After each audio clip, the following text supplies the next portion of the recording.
หน้าฝนไปเลยมีเห็นมากมายปลาหลายพี่น้องนี่เห็นอันนกบินออกไปสุดท้ายเราเห็นอันเกิดลูกไว้เนาะ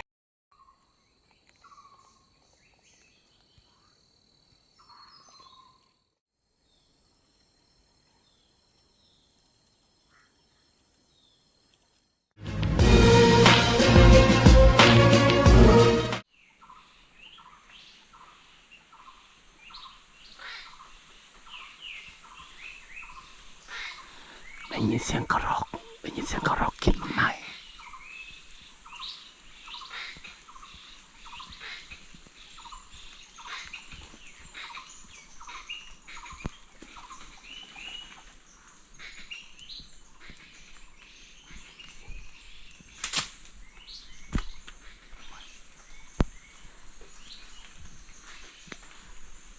ส่งหน้าฝนไปเลยมีเห็นมากมายปลาหลายพี่น้องตัวนกมากินตัวฮอกมากิน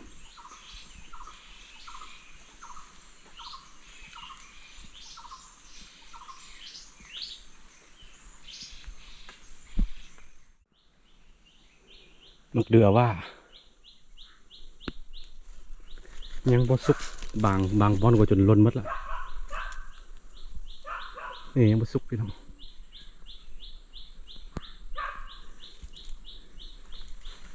ได้ยินเสียงตัวมาเฮาสงสัยชาวบ้านก็มาหลาแลนตัวแลนภูเขา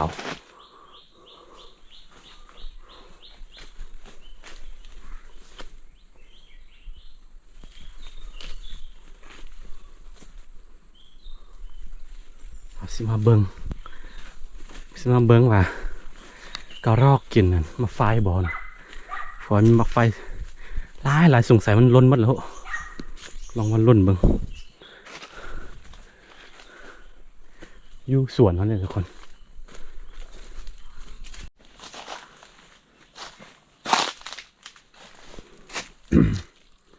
ปรากฏว่าบ่ค่อยกินบ่ค่อยมีตัวฮอกกับตัวนี้มากินต้นนี้นะครับโอ้สุดยอดเต็มเลย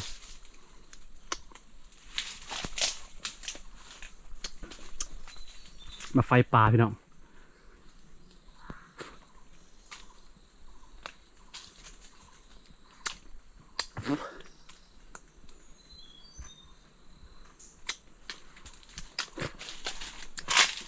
เดี๋ยวจะน้อยสิไปซ้ำรถอีกต้นอื่นตัวใดที่มีตัวฮอกมันยังมากินเขาก็ซื้อเฝ้าฉันนะโอ้ยเสียดายเป็นมาร์กไม่ใกล้ไรโอ้เห็นปะ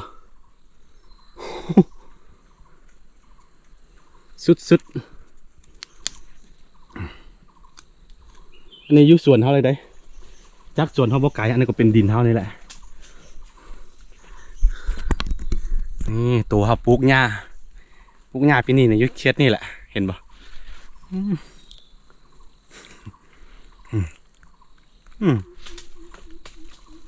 หวานพี่น้องหวาน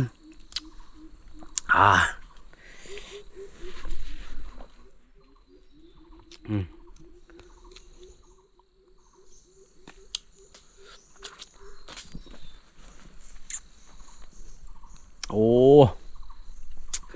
สะอ่อนธรรมชาติพี่น้องเว้ยโอ้มันหลายกันกินหมด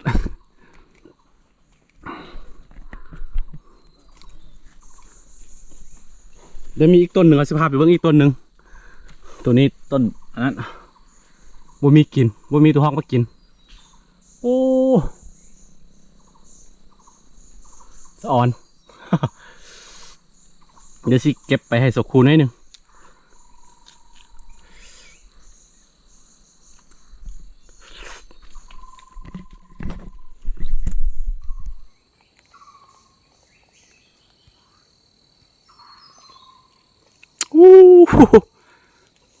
เป็นมาร์กหลายพดพี่นี่นะกินจนหมดนะ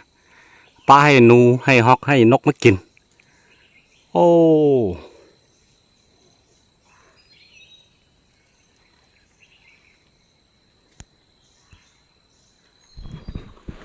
มันขึ้นกับสภาพอากาศน้ำเด้อบางปีก็มาร์กบดกแบบนี้นะบางปีก็บ่มีเลย โอ้ยเก็บสำนีพอบ่ไปให้สักครู่กัน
สองนี่ผลไม้ป่า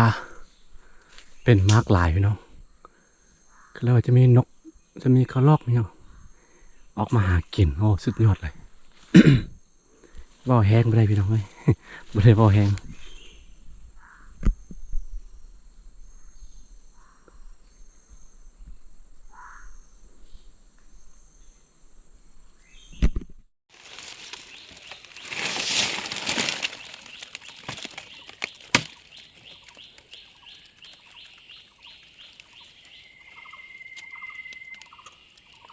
นี่เห็นอันนกบินออกไปสุดท้ายเราเห็นอันเกิดลูกไว้เนาะลูก3 ตัวนกเนาะนี่เขากำลังเลาะปลาเข้ามาเราเห็นอยู่นี่ปล่อยให้เป็นวิธีของมันทุกคนเดี๋ยวรอให้มันใหญ่เติบโตมันก็เดี๋ยวบินออกไปนี่คือวงจรชีวิตเกิดเนาะเกิดไว้นี่แล้วก็แม่มันก็กำลังไปหาอาหารเมื่อกี้กำลังป้อนอยู่หอมาพอเห็นเกือบเหยียบมันแล้วทุกคนนี่คือเวลาเห็นหางนกมันอย่างแบบนี้บ่แนะนำให้ไปแตะตัวมันเนาะถ้าว่าเราแตะต้องมันแบบนี้มีกินมันสามารถรับรู้ได้กินของคนนะก็เลยแม่มันสิบกลับมาแล้วก็สิปล่อยให้ลูกมันตายแบบนี้เห็นนะก็เลยว่าบ่แนะนำให้กวนนะปล่อยให้เป็นธรรมชาติของมันโอเคเขาสิบกวนมันมึงนี่มาหลอกปลาพี่น้องหลอกปลาโอ้ยไม่ได้มาปลานานแล้ว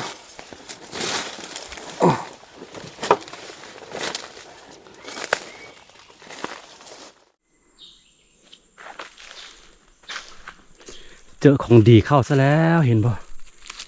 นี่คือหองห้อยการกินหมักละไม้ปลาของกระรอกที่เราเห็นป่ะนี่โอ้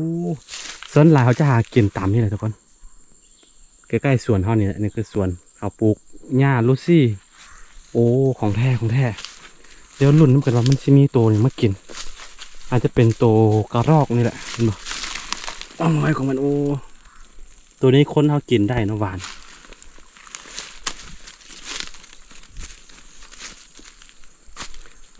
ปนส้มโอเคทุกคนเจอของแท้เขาแล้วจะสิกินเลยกินเซตเรือของซัด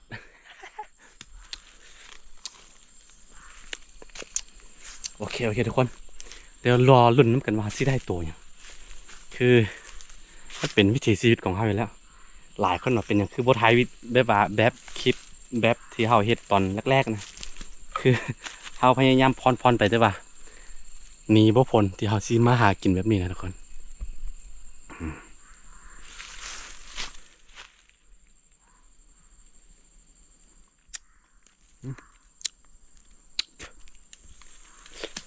โอเคเราลุ้นน้ำกันคือทุกคนตอนนี้มันก็ค่ำแล้วเนาะต้องได้กลับไปสวนเมื่อสั้นเสาคูสีย่านนะเราอยู่คนเดียวคือมันขึ้นมาอยู่3-4 ตัวแต่ว่าค่อนข้างสลัดเกินเอายิ่งวัดหนึ่งบันทึกไม่พาย นี่ต้นนี่แหละนะต้นนี่แหละมักของมันต้นมักไม่ปลาเนี่ยทุกคนบางมือก็ได้บางมือก็บ่ได้สินะโอ้ขึ้นมาบ่ทันได้ขึ้นฮอตกบเถอะเห็นเฮามันก็หนี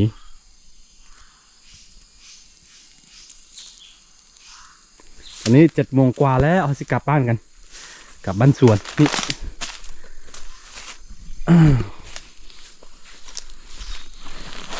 นี่ครับเป